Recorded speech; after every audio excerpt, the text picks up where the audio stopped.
Hello guys! Magandang araw po. For today's video, i-share ko po sa inyo at sasagutin ko po yung mga tanong kung pwede nga bang isabay ang emergency loan sa salary loan. So yun na nga po. Kung bago pa lang po kayo dito sa akin channel, please subscribe naman po sa channel, like and share po ng video na ito. At maraming salamat po. So yun na nga po for today's video guys.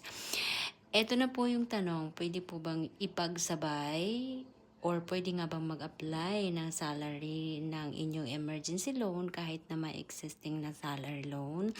Ang sagot po, dahil po na-experience ko po yan at i-share ko po dito sa akin channel yung aking full experience sa pag-apply po ng salary loan at ng aking emergency loan. Ang sagot po is yes.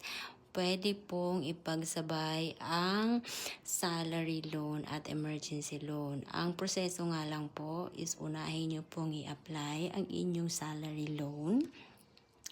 Pagka-approve po is pwede nyo na rin pong i-apply ang inyong emergency loan kay SSS. Kung gusto nyo pong malaman yung aking full experience, meron po akong i-upload na video dito sa aking YouTube channel.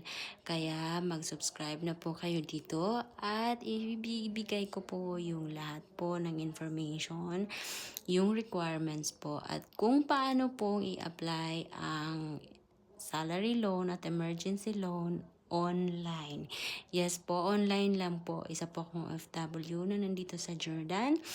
Kaya online ko lang po pre-process lahat po ng aking application.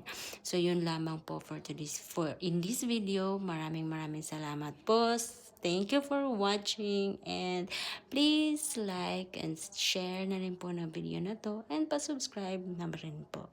Maraming salamat po and God bless.